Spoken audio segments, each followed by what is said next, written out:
क्या लगता है 2024 लिमिट सर क्या लगता है 2024 नहीं है। ईडी सीबीआई कोई गैंगस्टर्स नहीं है। चुनाव से पहले अभी 4 महीने बाकी है। एक तरफ ये कहा जा रहा है कि हम चुनाव वो लगा देंगे, आचार संहिता लगा देंगे, और दूसरी तरफ रेड करा रहे हैं। शर्म आती है। और पुलिस के जरिए रोका जा, नाम नहीं ले रहा मैं, आप सब जानते हैं, आज मत लिवाओ नाम क्योंकि मुद्दा भटक जाएगा फिर। तो उन्होंने सेट करके ईवीएम मोदी जी को जिताया था 2014 का भी चुनाव में, ये आपको बता रहा हूँ। आप हट जाएं यहाँ से, हम जा रहे हैं, आप मत आ जाएं, इतना ही रखें बस, हम बाहर ही जा रहे हैं। कौन था वो इलेक्शन कमीशन जिसने ये जो गहरा काला शीशा लगवा के फ्रॉड करने का प्लान किया था? वो एकदम तीनों की तिकड़ी थी, वो दुनिया जानती है। आज मैं नाम नहीं ले रहा हूँ जान के उनका। तो ये उन्होंने नाम ले दीजिए। राहुल जी उनसे नाराज हो गए थे, दुनिया जानती है ये।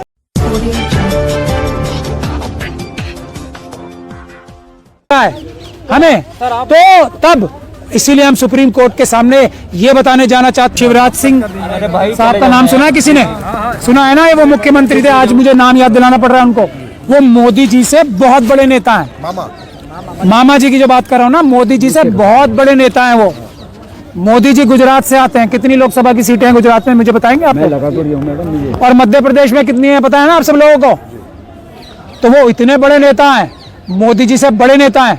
आज वो भीगी बिल्ली बन के क्यों चुप बैठ गए? क्योंकि मोदी जी और अमित शाह ने कहा है पीछे हटो, तुम्हारी क्या औकात है, वोट तो सारे हमने ईवीएम से लिए हैं, कौन हो तुम? और भगा दिया ना, आप चुप बैठे। वसुंधरा राजे सिंधिया जी कम बड़ी नेता हैं। मोदी जी जैसे कितने नेता अगर एक पल्ले में तोल लिया जाए तो वसुंधरा राजे सिंधिया जी के बराबर नहीं आएंगे मोदी जी से कई नेता। चुपचाप बिठा दिया ना। क्या बोला? कौन से तुम्हारे नाम से वोट लिए, कौन से तुम्हारी मेहनत से वोट लिए? हमने ईवीएम से वोट लिए, चुप बैठ गई।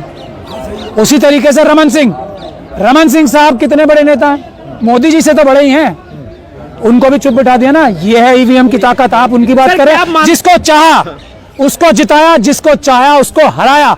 ये है ईवीएम। चाहे वो बीजेपी, ये तो ऐसे लोग हैं जो अडवाणी जी को घर बिठा दिया, ये तो ऐसे लोग हैं जो मुरली मनोहर जोशी जी को घर बिठा दिया, ये ऐसे लोग हैं, ये निर्दयी लोग हैं। ये जो मनुवादी मानसिकता की गुजराती लॉबी है ना, ये सिर्फ अडानी की सगी है, ये अडवाणी जी की भी सगी नहीं है। कितना मिलता जुलता नाम है, तब भी सगी नहीं है। सर क्या मानते हैं जब 2014 का चुनाव हुआ था, जो बीजेपी को वोट मिली थी वो ईमानदारी वाली थी? ये उसमें एक बहुत बड़े नेता थे कांग्रेस में, वो आरएसएस के एजेंट थे। मोदी जी और ये अमित शाह के एकदम मिले हुए व्यक्ति थे। वो एकदम तीनों की तिकड़ी थी, वो दुनिया जानती है। आज मैं नाम नहीं ले रहा हूँ जान के उनका। तो ये उन्होंने नाम ले दीजिए। राहुल जी उनसे नाराज हो गए थे, दुनिया जानती है ये। नाम नहीं ले रहा मैं, आप सब जानते हैं, आज मत लिवाओ नाम क्योंकि मुद्दा भटक जाएगा फिर। तो उन्होंने सेट करके ईवीएम मोदी जी को जिताया था 2014 का भी चुनाव में, ये आपको बता रहा हूँ। उसी व्यक्ति ने अमित शाह साहब की बेल कराई थी सुप्रीम कोर्ट से।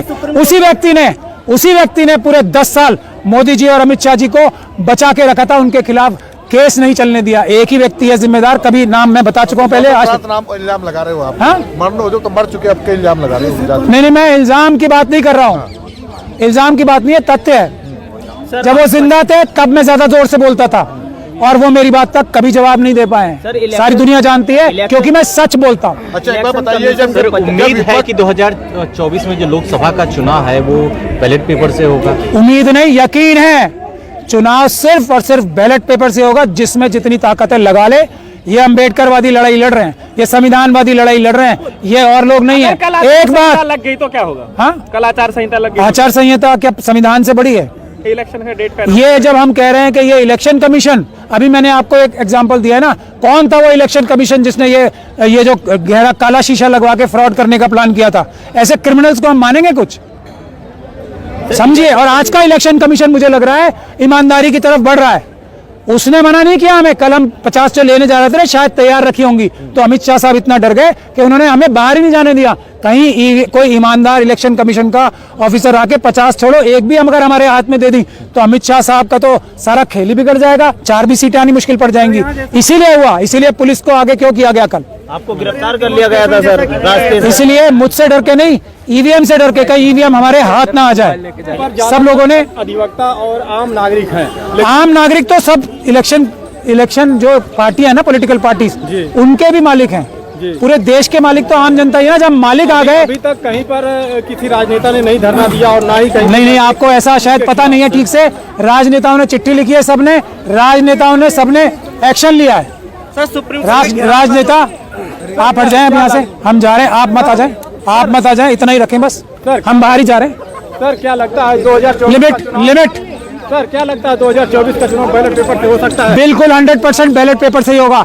एक चीज और है, राजनेताओं की बात आपने की ना मुझसे, राजनेताओं की बात में एक बात और बता दूं आपको, जो ये कल ममता बनर्जी साहिबा के लोगों के ऊपर रेड हुई है, जो ये कल शरद पवार जी के लोगों के ऊपर रेड हुई है, ये उसी चीज से डर के, उसी चीज का दबाव बनाने के लिए हो रही है कि ईवीएम के खिलाफ सब सड़क पे ना आए। हम वकीलों की टीम गारंटी लेती है, हम किसी नेता के घर अब ऐसी नाजायज रेड, अब ऐसी क्रिमिनल रेड नहीं होने देंगे। हम गुजारिश करते हैं, हमें बताएं, हम आके रक्षा करेंगे। इस वक्त वकीलों की जिम्मेदारी है, हम हर एक राजनेता को, हर एक पॉलिटिकल पार्टी के नेता को इस जुल्म वाली, इस बेईमानी भरी रेड से बचाएंगे। ये हम वकील लोग वादा कर रहे हैं आप लोगों से। मैं चाहता हूं कि हमें बुलाएं जब किसी के घर ईडी की रेड होती है, हम साबित करेंगे, जैसे हमने अपनी रेड के साथ टाइम साबित किया था कि ये इलीगल रेड है, हमने वापस मुकदमा करा रखा है। उसी तरीके से जितनी भी रेड्स हो रही हैं, ये अपराध है, उसमें कानून का पालन नहीं करती है ईडी। और ईडी के खिलाफ मैं कहता हूं कि ये मुकदमे दर्ज होने चाहिए, क्योंकि वो निष्पक्ष रूप से रेड नहीं कर रहे हैं। एक भी बीजेपी वाले के खिलाफ रेड नहीं की, और जो व्यक्ति पकड़ा जाता है और बीजेपी ज्वाइन कर लेता है, उसके खिलाफ ईडी केस बंद कर देती है। ईडी क्रिमिनल है सर, आप लोग क्रिमिनल ईडी है ये। सर दरअसल ये आज कयास लगाए जा रहे हैं कि जितने भी इंडिया गठबंधन के बड़े बड़े नेता हैं, उन सबको चुनाव से पहले ही नजरबंद कर दिया जाएगा। मैं कह रहा हूं ना, ये वकीलों की जिम्मेदारी है, हम जिम्मेदारी लेते हैं। हम लोग आके ढाल बन के खड़े होंगे। ये चुनाव से पहले ये धांधली, बदमाशी जो ईडी के माध्यम से हो रही है, नहीं करने दी जाएगी। ये ईवीएम के माध्यम से बदमाशी नहीं कर, ईवीएम कोई बदमाशी करने का, ईडी कोई बदमाशी का अड्डा नहीं है, ईडी कोई गैंगस्टर्स नहीं है, ईडी सीबीआई कोई गैंगस्टर्स नहीं है। चुनाव से पहले अभी 4 महीने बाकी है। एक तरफ ये कहा जा रहा है कि हम चुनाव वो लगा देंगे, आचार संहिता लगा देंगे, और दूसरी तरफ रेड करा रहे हैं। शर्म आती है? हम लोग वकील ढाल बन के खड़े होंगे। हम आह्वान करते हैं, जिस भी ऑपोजिशन के नेता के घर या उसके किसी कार्यकर्ता के घर इलेक्शन से पहले रेड होती है, तो हमें बुलाएं, हम आएंगे, हम रोकेंगे ये क्रिमिनल रेड्स, हम ये क्रिमिनल्स की रेड्स रोकेंगे। हम आह्वान करते हैं सब ऑपोजिशन की पॉलिटिकल पार्टी से, वकील जिम्मेदारी लेते हैं, हम लोग आएंगे और इन क्रिमिनल्स एजेंसीज को रोकेंगे। सुप्रीम कोर्ट का घेराव की जो बात कही है सर, यहाँ से ऐलान किया है, क्यों सुप्रीम कोर्ट का आप लोग क्यों घेराव नहीं कर रहे हैं? हम घेराव नहीं कर रहे हैं। हमने कल की डेट में यह साबित कर दिया था कि इलेक्शन कमीशन शायद वोटिंग मशीन देने के लिए तैयार हो जाए, क्योंकि वहां भी शायद कुछ ईमानदार लोग मौजूद हैं। इसीलिए हमें इलेक्शन कमीशन तक जाने ही नहीं दिया, कहीं कोई भी हमें मशीन ना दे दे। और अगर मशीन हमारे हाथ में आ गई, किसी के हाथ में आज तक इलेक्शन कमीशन ने एक मशीन नहीं दी है। 19 लाख के करीब मशीनें चोरी करवा हो सकती हैं और उसकी कंप्लेंट नहीं हो सकती।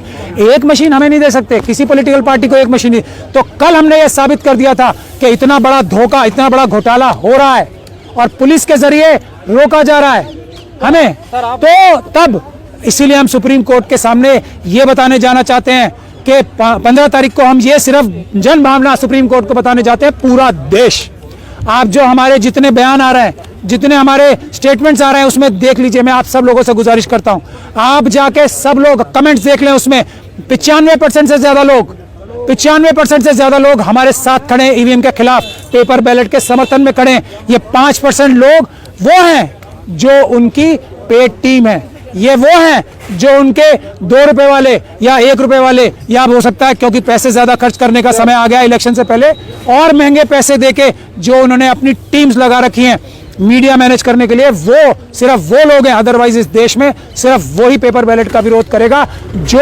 धांधली करना चाहता है चुनाव में, जो चुनाव में धोखा करना चाहता है। सर, बीजेपी कहती है कि जहां हम जीतते हैं वहां बोलते हैं विपक्षी कि हम ईवीएम में चोरी की है, लेकिन जहां विपक्षी जीतती है वहां क्यों नहीं होती चोरी? हम लोग देश की जनता है ना, हम कह रहे हैं इलेक्शन जहां से भी होगा वो मैनेज होगा। इलेक्शन ईवीएम के जरिए से, वीवीपैट के जरिए से, जहां से भी जो भी कराएगा, नहीं तो सर जो भी कराएगा, हर जगह चोरी हो सकती है। अगर वो हर 100% चोरी होगी ही। कोई बहुत फरिश्ता ही होगा जो इतना बड़ा लालच छोड़ देगा। अब सुनिए, आप, मैं आपको बताता हूं, हर एक पॉलिटिकल पार्टी में आरएसएस और बीजेपी के भी लोग हैं ना, एजेंट्स, बार बार छोड़ के भी जा रहे हैं बहुत सारे लोग। ये कोई, मैं ऐसी बात तो नहीं कर रहा जो लॉजिकल नहीं है। तो वो उन लोगों को जिताते हैं जिनको वो कभी ना कभी अपने पास ले सकते हैं। दिखाने के लिए और ईवीएम की विश्वसनीयता बढ़ाने के लिए जितवाते हैं। ये ईवीएम एक ऐसी चीज है, इसमें तो पूरे देश की 543 सीटें जीत सकते हैं। कहीं 100 वोटों से जीत जाएंगे, कहीं 50 से जीत जाएंगे, कभी 1 लाख से जीत जाएंगे, तब आप सवाल कर पाओ। एक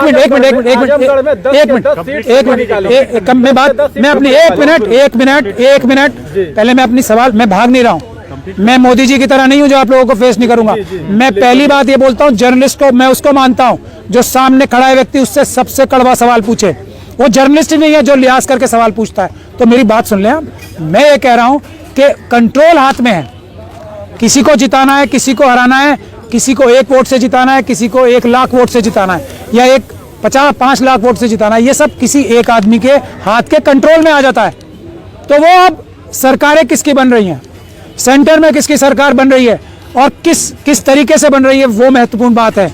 आपको ये समझना चाहिए, अभी 3 जो चीफ मिनिस्टर्स हैं उनको दूध में से मक्खी की तरह निकाल के फेंक दिया ना, इतने बड़े बड़े नेताओं को। क्यों? क्योंकि उनको बोला गया होगा मीटिंग्स में, तुम्हारी कोई हैसियत नहीं है, ईवीएम